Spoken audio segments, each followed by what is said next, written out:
Umunyarwanda niwe wise umwana we itanga ishatse.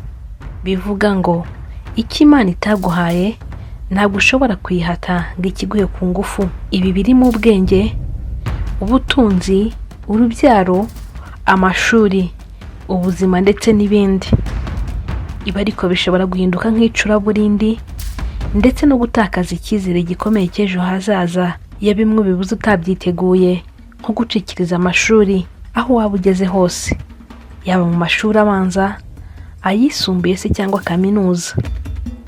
Ariko iyo uramutse ubashije guhishurirwa ko Imana yaguteguriye ko umuntu w'ingirakamaro mu hazaza hawe, nubwo waba utarize amashuri menshi, bituma utagira agahinda kenshi. Ibi ntabwo bibaho ku bantu basanzwe gusa, ahubwo n'abastari batandukanye bijya bibabaho, aho ibyo bafataga nk'ibyago byo gucikiriza amashuri Imana ibaheramo umugisha mu zindi mpano bafite. Aha nje kukugezaho abastari 5 bacikirije amashuri ariko bafite izindi mpano zitandukanye kandi zibabeshejeho. Ku mwanya wa 5 hari Eric Senderi. Uyu ni umwe mu bahanzi baboneye abandi izuba kandi indirimbo ze zirazwi. Kuva i Kigali ukagenda ukagera mu cyaro hamwe bita ngo ni mu rutumva ingoma. Uyu ni umunyabigwi mu muziki nyarwanda. Yacikirije amashuri ubwo yari asoje amashuri abanza, ariko nyuma yaho yaje kwihugura imyaka 3 mu mashuri y'imyuga. Eric Senderi yakoze imyuga itandukanye maze aza kubihagarika mu 1993 ubwo yari agiye ku rugamba rwo kubohora igihugu. Uyu mugabo uzwi cyane mu muziki nyarwanda yabaye umusirikare mu ngabo za RPA kuva mu mwaka wa 1993.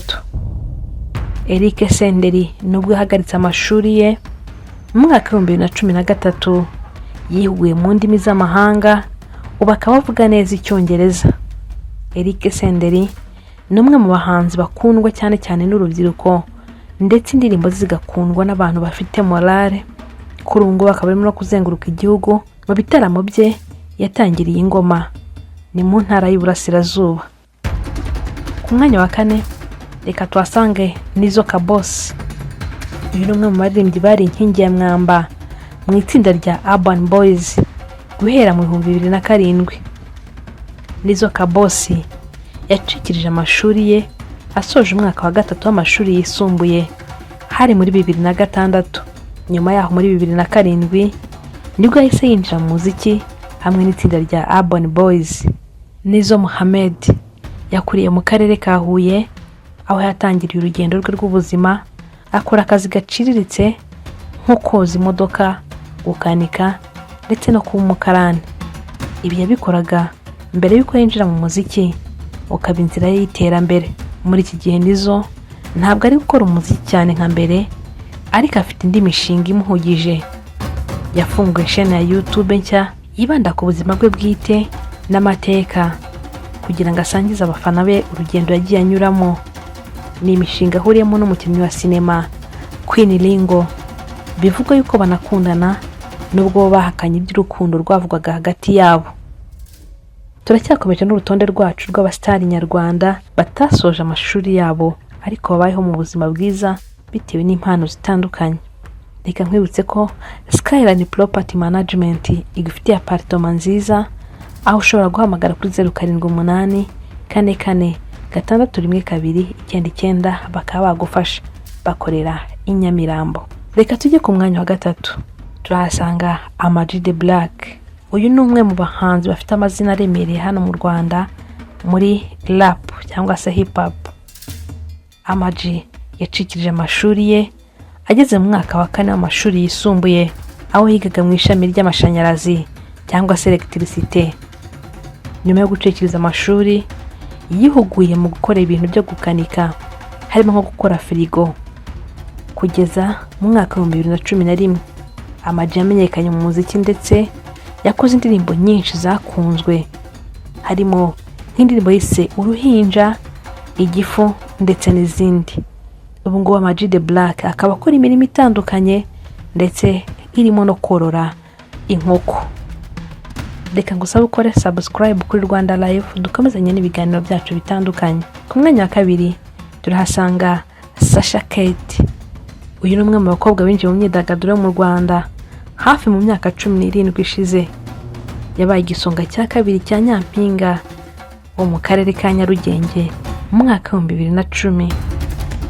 Nyuma yaho yinjiye mu muziki ndetse yamenyekanye mu ndirimbo zitandukanye zirimo nk'iyiswe Igikwiye yakoranye na Dani Nanone, n'indi yise Nsobanura yakoranye na Babereka, Kudeta yakoranye na Bulldog.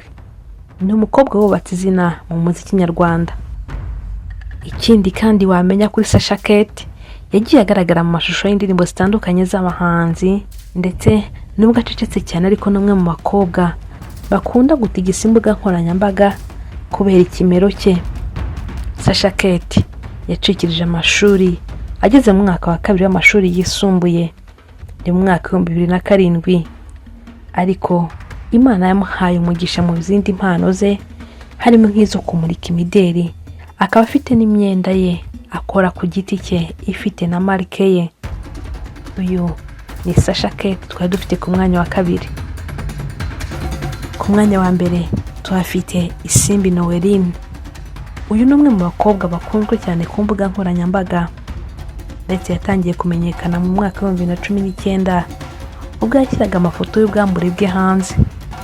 Uyu munyarwandakazi yabonye izuba mu 1999 nk'uko akunda kubivuga. Yaje gucikiriza amashuri ye ubwo yari asoje umwaka wa mbere mu mashuri yisumbuye. Nyuma yo gucikiriza amashuri, Isimbi Noeline yahise ashaka ibyangombwa maze ajya gutura mu gihugu cya Afurika y'Epfo, aho yakoze akazi gatandukanye karimo no kumansura, ariko nyuma yaje kukareka agaruka mu Rwanda mu mpera za 2018. Icyo gihe yiteguraga guhatana mu irushanwa rya Nyampinga w'u Rwanda Miss Rwanda 2019. Ubwo yitabiraga irushanwa yaje kwangirwa guhatana kubera ko atigeze yerekana impamyabumenyi y'uwarangije amashuri yisumbuye. Nyuma yaho nibwo yaje guhita yerekeza mu gihugu cya Nigeria, aho yaje kuva ajya ku mugabane w'Uburayi. Uyu munsi akaba akina filime benshi bita ngo n'iz'urukozasoni.